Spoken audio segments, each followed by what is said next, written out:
السلام عليكم ورحمة الله وبركاته. الحمد لله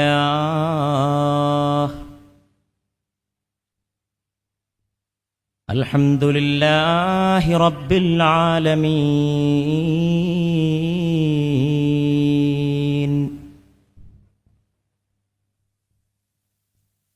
والصلاة والسلام على رحمة للعالمين.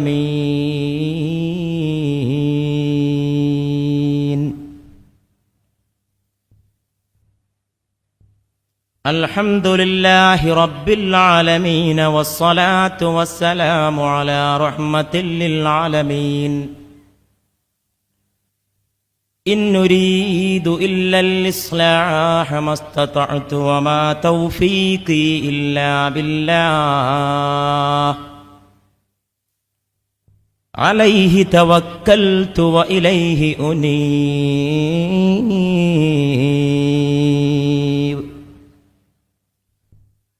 أشهد أن لا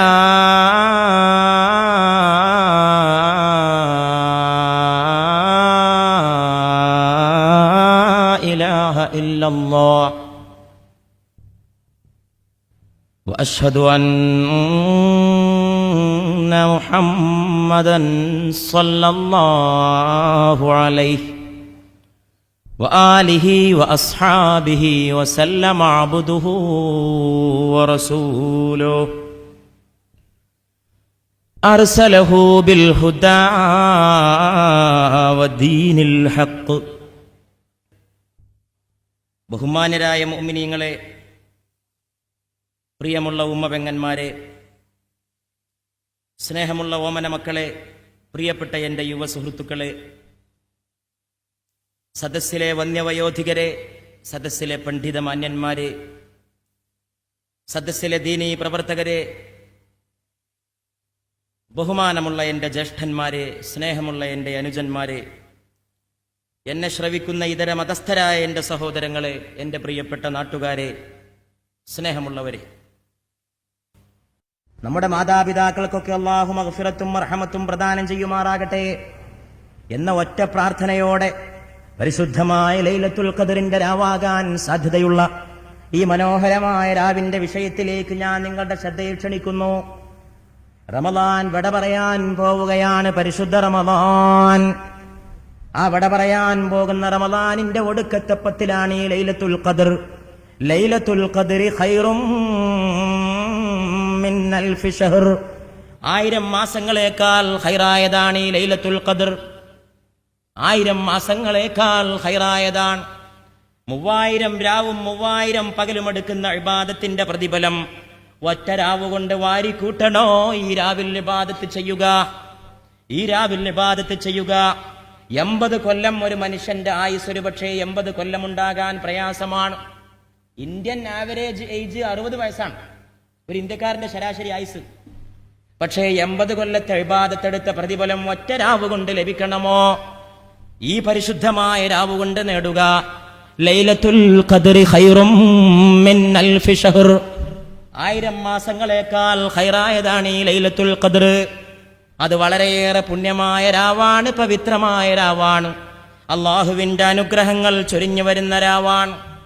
പക്ഷേ ലൈലത്തുൽ ഖദ്ർ വരുമ്പോൾ സന്തോഷം നമ്മുടെ മനസ്സിൽ ഉണ്ടാകുന്നു. എന്നാണ് ഈ ലൈലത്തുൽ ഖദ്ർ? എന്താണ് ഈ ലൈലത്തുൽ ഖദ്ർ? ലൈലത്തുൽ ഖദ്രി ഖൈറും മിൻ അൽഫി ശഹർ. ഇന്നാ അൻസൽനാഹു ഫീ ലൈലത്തിൽ ഖദ്ർ. നാം ആ ഖുർആനിനെ ലൈലത്തുൽ ഖദ്റിലാണ് അവതരിപ്പിച്ചിട്ടുള്ളത്. ഖദ്റിന്റെ രാവിലാണ് നാം അതിനെ ഇറക്കിയിട്ടുള്ളത്. അതുകൊണ്ട് ആ മാസം വളരെ ശ്രേഷ്ഠമായ രാവാണ്. തനസ്സലുൽ മലായികതു വറൂഹ്. അന്ന് റൂഹും മലക്കുകളും ഇറങ്ങി വരും. റൂഹ് എന്ന് പറഞ്ഞാൽ മറ്റാരുമല്ല, ആമിന ബീവിയുടെ മുത്തുമോന്റെ നെറ്റിത്തടത്തിൽ വിയർപ്പ് തുള്ളികൾ സൃഷ്ടിച്ച റൂഹുൽ അമീൻ മലക്ക് ജിബ്രീൽ അലൈഹിസ്സലാം. ആ ജിബ്രീൽ ഇറങ്ങി വരുന്ന രാവാണ് ലൈലത്തുൽ ഖദ്ർ. അത് ഇന്ന് രാവിൽ കോട്ടക്കൽ കുറ്റിപ്പുറത്തെ ചെനക്കലെ പാറപ്പുറത്തിറങ്ങുമോ? ജിബ്രീലിന്റെ ചിറകടി കൊണ്ട് എന്റെ സഹോദരങ്ങളെ, നിങ്ങളുടെ കൽബുകൾ തഖ്വയുടെ പൂക്കളെ വിരിയിച്ചെടുക്കുമോ? അള്ളാഹുവിനെ മാത്രം അറിയുന്ന അജ്ഞാതമായ നിഗൂഢതകളാണ്. ആർക്ക് പറയാൻ കഴിയും അങ്ങനെ സംഭവിക്കുമോ എന്ന്? റബ്ബിന്റെ അനുഗ്രഹം ജിബ്രീലിന്റെ ചിറകേറി വരുന്ന രാവാണ് ലൈലത്തുൽ ഖദർ എന്ന് പറയുന്ന ഈ രാവ്.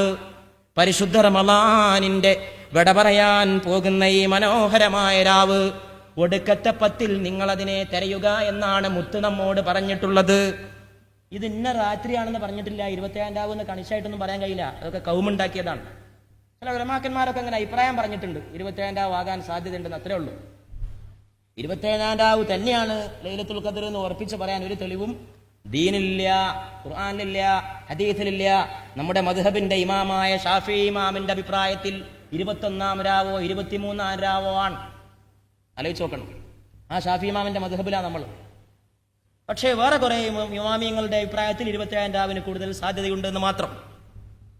ഇതെന്തിനാ രാത്രി അങ്ങനെ വ്യക്തമാക്കാതെ വെച്ചത്? അത് തന്നെ ഒരു രഹസ്യമാണ്. അത് വ്യക്തമായാൽ അന്ന് മനുഷ്യന്മാരെ ഇബാദത്തെടുത്തിട്ട് അതിന്റെ കൂലി ഒന്നിച്ചു കൊണ്ടുപോകും. വ്യക്തമാകാതിരുന്നാലോ ഏത് രാവും ആ രാവാകാൻ സാധ്യതയുണ്ട് എന്ന് മനസ്സിലാക്കിയിട്ട് കൂടുതൽ കൂടുതൽ ഇബാദത്തിലേക്ക് ഇറങ്ങി വരും. ഏത് രാവും ലൈലത്തുൽ ഖദർ ഇന്ന ദിവസമാണെന്ന് എനിക്ക് ബോധ്യപ്പെട്ടാൽ ഞാൻ എന്താണ് ചെയ്യേണ്ടത് എന്നൊരു ഭാര്യ ഭർത്താവിനോട് ചോദിച്ചു. ഭാര്യ സാധാരണ ഭാര്യയല്ല, ആയിഷ ബീവിയാണ്.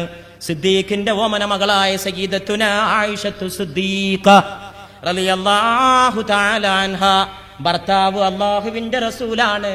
ചന്ദ്രഗോളങ്ങൾ ചുറ്റിക്കറങ്ങി വന്ന ഭർത്താവിന്റെ കൂടെ കിടന്ന ആയിഷ ബീവിയെ നിങ്ങൾ എത്ര ഭാഗ്യവതിയാണ്.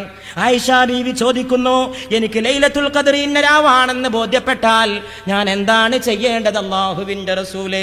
എന്റെ ഭർത്താവേ എന്നല്ല, എന്റെ കൂടെ കിടക്കുന്ന പുതുമാരനെ എന്നല്ല, എന്റെ തവകാന്തനെ എന്നല്ല, എന്റെ ജീവന്റെ സ്വപ്നമേ എന്നല്ല, എന്റെ സാക്ഷാത്കാരമേ എന്നല്ല, എന്റെ കൂടെ നിദ്ര കൊള്ളുന്ന ഭർത്താവേ എന്നല്ല, അല്ലാഹുവിന്റെ റസൂലേ ഞാൻ എന്ത് ചെയ്യണം? എനിക്കത് ബോധ്യപ്പെട്ടാൽ ഉടൻ തന്നെ പത്നിയെ വിളിച്ചുകൊണ്ട് മുത്തുമണി പറയുന്നു, എന്റെ പ്രിയപ്പെട്ട ആയിഷ, നീ അങ്ങ് ചൊല്ലണം, അല്ലാഹുമ്മ ഇന്നക അഫുവ്വുൻ തുഹിബ്ബുൽ അഫ്വ ഫഅഫു അന്നീ. അല്ലാഹുവേ, നീ മാപ്പ് ചെയ്തു കൊടുക്കുന്നവനാണ്, നിനക്ക് മാപ്പ് ചെയ്തു കൊടുക്കൽ ഇഷ്ടമുള്ള കാര്യമാണ്, അതുകൊണ്ട് നീ എനിക്ക് മാപ്പ് നൽകണമേ എന്ന് ആയിഷ നീ പ്രാർത്ഥിക്കണമേ എന്റെ ആയിഷ എന്ന് റൂഹുൽ അമീനായ ജിബ്രീലിന്റെ വഹി ഏറ്റുവാങ്ങിയ മുഹമ്മദ് മുസ്തഫ സല്ലല്ലാഹു അലൈഹി വആലിഹി വഅസ്ഹാബിഹി വസല്ലം തന്റെ പ്രിയപ്പെട്ട പത്നിയെ ഉപദേശിക്കുകയാണ്. ലൈലത്തുൽ ഖദർ ഭാര്യക്ക് പോലും പറഞ്ഞു കൊടുത്തില്ല, സ്വകാര്യമായിട്ടെങ്കിലും അത് ഇന്ന രാത്രിയാവും. ഒരു ദിവസം അള്ളാഹുവിന്റെ റസൂല് പറഞ്ഞു, എനിക്കത് ഇന്ന രാത്രിയാന്ന് മനസ്സിലായി. ഇന്ന രാത്രിയാണ് ലൈലത്തുൽ ഖദർ എന്ന് എനിക്ക് അള്ളാഹു അറിയിച്ചു തന്നു. ഞാനത് നിങ്ങൾക്ക് പറഞ്ഞു തരാൻ വേണ്ടി വരികയായിരുന്നു. പെട്ടെന്ന് രണ്ടാള് തമ്മിൽ ശണ്ട കൂടുന്നത് ഞാൻ കണ്ടു. ശണ്ട കൂടുന്നത് കണ്ടപാടെ എന്റെ മനസ്സിൽ നിന്ന് അത് ഇന്ന രാത്രിയാണെന്ന വിജ്ഞാനം അല്ലാഹു ആകാശത്തിലേക്ക് ഉയർത്തിക്കളഞ്ഞു. മറന്നുപോയി. ഇന്ന രാത്രിയാണെന്ന് ആദ്യം അറിയിച്ചു തന്നു. രണ്ടാളും തമ്മിൽ തിരക്കുകളുണ്ടപ്പോൾ ആ വിജ്ഞാനം അള്ളാഹുവിനെ കൊണ്ടുപോയി. അതൊരു പക്ഷേ നിങ്ങൾക്ക് ഖൈറിനായിരിക്കുമെന്ന് മുഹമ്മദുർ റസൂലുള്ളാഹി സ്വല്ലല്ലാഹു അലൈഹി വആലിഹി വഅസ്ഹാബിഹി വസല്ലം. ലൈലത്തുൽ ഖദറിനെ പറ്റി ഒരുപാട് ഹദീസുകളുണ്ട്. ഞാൻ പറഞ്ഞാൽ ഒരു പക്ഷേ ഏതെങ്കിലുമൊക്കെ വിട്ടുപോകുമെന്ന് വിചാരിച്ചിട്ട് ഏതാനും ഹദീസുകൾ മാത്രം ഇവിടെ വായിച്ചു കേൾപ്പിക്കുന്നു. തബ്രാനി ഉദ്ധരിക്കുന്നു, ലൈലത്തുൽ ഖദർ പ്രശാന്തമായ രാത്രിയിലാണ്. അല്ലാഹുവിന്റെ റസൂൽ പറയാൻ രാത്രിക്ക് ഒരു ശാന്തി ഉണ്ടാവും. ഉഷ്ണമോ ശൈത്യമോ കാറ്റോ മഴയോ ഇല്ലാത്ത രാത്രി. ചിന്തിക്കണം, ഞാൻ വ്യാഖ്യാനിക്കുന്നില്ല, നിങ്ങളൊക്കെ ബുദ്ധിയുള്ളവരാണ്. അന്ന് നക്ഷത്രങ്ങൾ എറിയപ്പെടുകയില്ല. ഉദയസൂര്യൻ രശ്മികളില്ലാതെ ഉദയം ചെയ്യുന്നത് ലൈലത്തുൽ ഖദറിന്റെ ലക്ഷണങ്ങളിൽ പെടുന്നതാണ്. നാളെ രാവിലെ സൂര്യോദയം പോയി നോക്കണം ബുദ്ധിയുള്ളവർ. തബറാനി രേഖപ്പെടുത്തിയ ഹദീസാണ്. വേറെ ഒരു ഹദീസിൽ സഹീഹ് ബുഖാരിയിൽ പറയുന്നു, അല്ലാഹുവിന്റെ റസൂൽ ലൈലത്തുൽ ഖദർ റമദാൻ 27-നോ 29-നോ ആണ്. അത് വേറെ ഹദീസിൽ വേറെയും കാണും.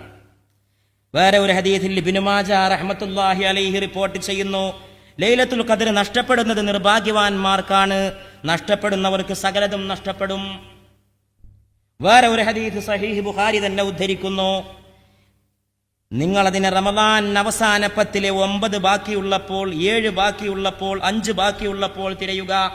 പിടുത്തം കൊടുക്കാത്ത ഹദീസ്. 9 ബാക്കിയുള്ളപ്പോൾ, 70 ബാക്കിയുള്ളപ്പോൾ, 5 ബാക്കിയുള്ളപ്പോൾ തിരയുക. വേറെ ഒരു ഹദീസ് സഹീഹ് ബുഖാരി, വല്ലവനും ലൈലത്തുൽ ഖദറിനെ കണ്ടെത്തണമെങ്കിൽ റമദാനിലെ ഒടുവിലത്തെ 10 അതിനെ അന്വേഷിക്കണം. വേറെ ഒരു ഹദീസ് വീണ്ടും ബുഖാരി, റമദാൻ അവസാന 10 ഒറ്റയിട്ട രാവുകളിൽ ലൈലത്തുൽ ഖദ്റിനെ പ്രതീക്ഷിക്കുക. വേറെ ഹദീസ് അഹ്മദ് ഉദ്ധരിക്കുന്നു റഹിമത്തുല്ലാഹി അലൈഹി, ലൈലത്തുൽ ഖദ്റിനെ നിങ്ങൾ റമദാനിലെ ഒടുവിലെ 10, അതായത് 25-നും 27-ലും 29-ലും അന്വേഷിക്കുക.